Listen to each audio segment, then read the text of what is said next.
मेरा दावा है कि ये कहानी सुनकर आपकी भी आंखें भर आएंगी। बेटी की विदाई के वक्त बाप ही सबसे आखिरी में रोता है। क्यों? चलिए आज आप विस्तारित रूप से समझिए। बाकी सब भावुकता में रोते हैं, पर बाप उस बेटी की बचपन से विदाई तक के बीते हुए पलों को याद करके रोता है। माँ बेटी के रिश्तों पर तो बात होती ही है, पर बाप और बेटी का रिश्ता भी समुद्र से गहरा है। हर बाप घर के बेटे को गाली देता है, धमकाता है और मारता है, पर वही बाप अपनी बेटी की हर गलती को नजरअंदाज करता है। बेटे ने कुछ मांगा तो एक बार डांट देता है, पर अगर बिटिया ने धीरे से भी कुछ मांगा तो बाप को सुनाई दे जाता है और जेब में रुपया हो या ना हो, पर बेटी की इच्छा पूरी कर देता है। दुनिया उस बाप का सब कुछ लूट ले तो भी वो हार नहीं मानता, पर अपनी बेटी के आंख के आंसू देखकर खुद अंदर से बिखर जाए उसे बाप कहते हैं। और बेटी भी जब घर में रहती है तो उसे हर बात में बाप का घमंड होता है।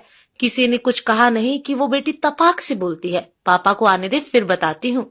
बेटी घर में रहती तो माँ के आंचल में है, पर बेटी की हिम्मत उसका बाप रहता है।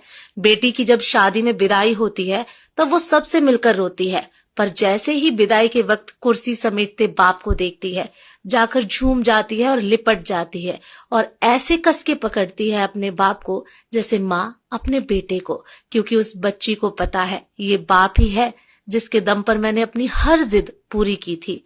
खैर, बाप खुद रोता भी है और बेटी की पीठ ठोक कर फिर हिम्मत देता है कि बेटा 4 दिन बाद आ जाऊंगा तुझको लेने, और खुद जानबूझकर निकल जाता है किसी कोने में।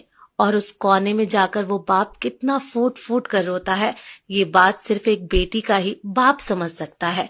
जब तक बाप जिंदा रहता है बेटी मायके में हक से आती है और घर में भी जिद कर लेती है, और कोई कुछ कहे तो डट कर बोल देती है कि मेरे बाप का घर है। पर जैसे ही बाप मरता है और बेटी आती है तो वो इतनी चित्कार करके रोती है कि सारे रिश्तेदार समझ जाते हैं कि बेटी आ गई है। और वो बेटी उस दिन अपनी हिम्मत हार जाती है, क्योंकि उस दिन उसका बाप ही नहीं उसकी वो हिम्मत भी मर जाती है।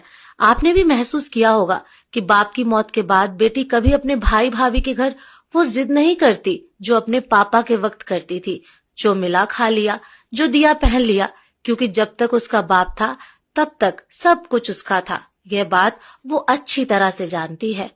आगे कुछ और बोलने की हिम्मत नहीं है, बस इतना ही कहना चाहती हूँ कि बाप के लिए बेटी उसकी जिंदगी होती है, पर वो कभी बोलता नहीं। और बेटी के लिए बाप दुनिया की सबसे बड़ी हिम्मत और घमंड होता है, पर बेटी भी यह बात कभी किसी को नहीं बोलती है। बाप बेटी का प्रेम समुद्र से भी गहरा होता है।